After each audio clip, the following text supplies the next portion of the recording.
Pag-usapan po natin itong magkasabay or sabay-sabay na kaso ni Sara Duterte. Kaya kailangan makinig po ninyo kayo. Importante ito. May mga nagtatanong at may mga speculation ngayon na baka daw hindi na matuloy yung impeachment trial kasi huhulihin si Sara dahil sa crime against humanity doon sa ICC. Hindi po ganon. Okay?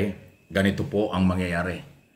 Si Sara, humarap o hindi sa impeachment, tuloy ang impeachment.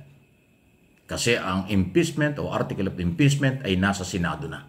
Hindi na yan pwedeng ma-withdraw, hindi yan pwedeng i-stop pag sa oras na maumpisahan. Si Sara, pwedeng humarap o hindi sa impeachment court. Kung siya ipapatawag ng mga senador, obligado siyang humarap. Kung hindi naman niya pwedeng ispagsiksikan ng kanyang sarili. Kasi ang impeachment court, senator judges, ang masusunod kung kailangan ba si Sara o hindi sa trial. Kasi mga abogado na ang pwedeng humarap dyan.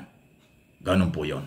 So isa yon sa dahilan na kung si Sara ay maaresto ng ICC dahil sa kanyang kaso, crime against humanity, co-accused ng Duterte, hindi po matitigil ang trial. Ibig sabihin ganito, halimbawa lang hindi ko sinabing nangyayari na.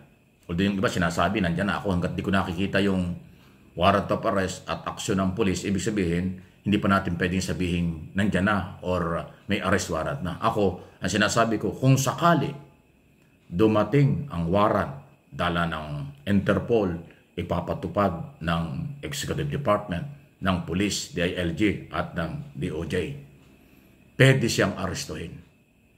Kahit Vice President siya, pwede siyang arestuhin. Kasi ang kapangyarihan ng ICC ay na nga po, mag-imbestiga, maglitis ng mga head of state, mga matataas na opisalis ng pamahalaan sa buong mundo. So kahit siya ay Vice President, pwede siyang mahuli. At pag siya nahuli, halimbawa nahuli, nadala sa dahig, tuloy pa rin ang trial. Kasi ang trial ng impeachment trial, administrative case lang yan. Pag-removal, pagtanggal sa posisyon ang impeachment. Walang jail, walang pagkakakulong. Walang authority ang Senado magpakulong. Ang authority ng impeachment court ay magtanggal lang sa posisyon. Actually, na-impeach na si Sara sa Kongreso. Na-impeach na siya.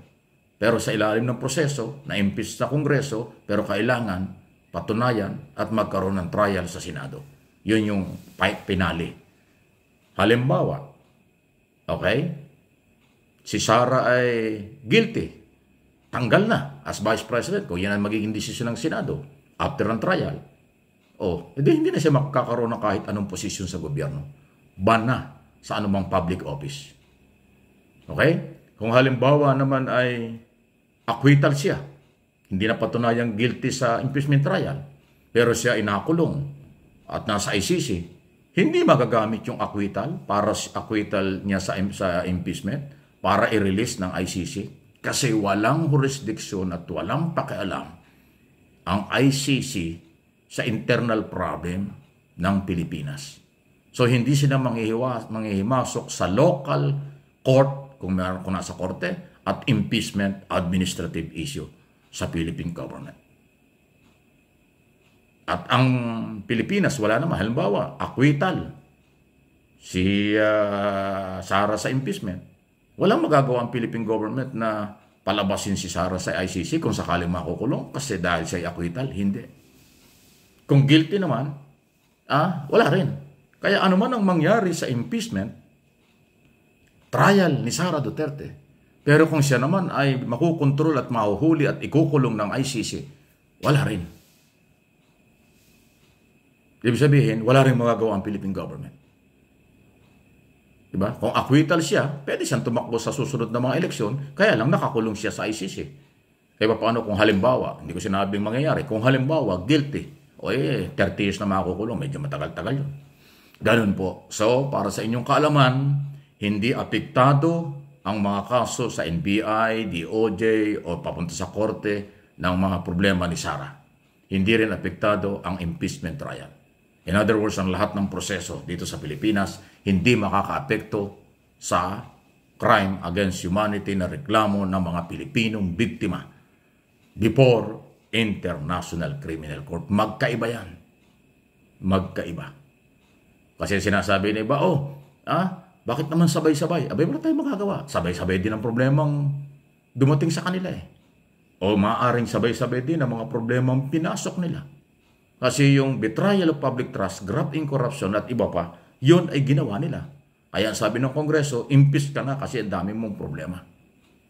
Yung alleged crime against humanity, reklamo yan, papatunayan pa, magta-trial, another problem na hindi pwedeng ibaliwala.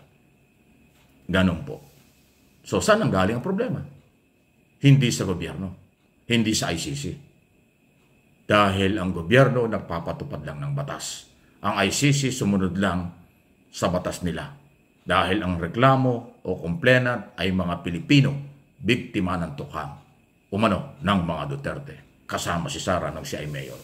Huwag nating kalimutan, baka akala nyo nung si Presidente lang, Duterte lang ay Pangulo, doon nag-umpisa ang issue. Hindi po. Mayor pa lang sila. Kung yung mga gunita, yung mga sinasabi ni Trillanes at ng mga testigo, Las Cañas, Matubato, at lahat ng testigong binaliwala nila. Baka akala nyo, baliwala yun. Lahat yun nasa sa ICC na. Lahat yun nagtakbuhan na doon ng mga complainant at saka mga statement. At yung pag-amin ni Duterte na mga ganyang galaw, yan din ang katibayan. Kaya siya ay nakulong at yan ho yung lilitisin sa kanya. Kasama yung mga co-accused nga, Bato de la Rosa, retired general na iba dyan, at saka si Sara, si Bongo nga nababanggit din eh. Sa Davao po nag-umpisa yan. Hindi naman nung pagiging Pangulo. Nung araw sa Davao lang, local lang. Pero nung maging Pangulo si Duterte, naging national na hindi naman ho pwedeng i-deny. Kitang-kita ng buong mundo ang war against drugs, human rights violation, tukhang double barrel case o nalabanan. Ayun po yan. So, sino ang may kasalanan?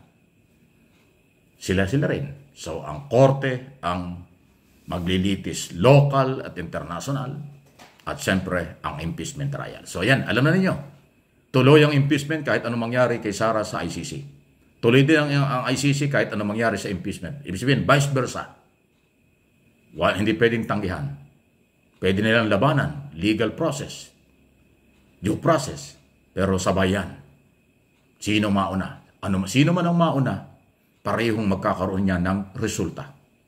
Hindi pwedeng itigil ang impeachment. Hindi rin pwedeng mawala at itigil ang trial sa ICC. Kasi nandun na yung kaso. Ganyan po, mahaba-habang proseso yan. So tuloy ang impeachment, tuloy ang trial sa korte, kung papunta ng korte kasi may subpoena na siya. Pag hindi niya na-justify kung bakit siya hindi dapat kasuhan, itutuloy ng prosecutors ang pagpapile ng kaso sa korte. Doon po sa inciting to sedition at iba pa against Sara Duterte sa local court. Doon naman sa ICC, alam na natin, crime against humanity. Dito naman sa impeachment trial, betrayal of public trust, graft and corruption. Antindi, unawain, doon sa mga matatalino, mga Marcos loyalists, Marcos supporters, silent majority, naiintindihan yung ating paliwanag. Doon sa mga saradong isip, alam mo na kung saan sila nagagaling. Huwag na tayong pahawa dyan.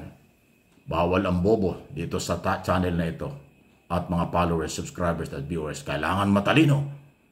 Pag mayroon kang alam, mayroong kaligtasan at katahimikan. Please like and share ang video.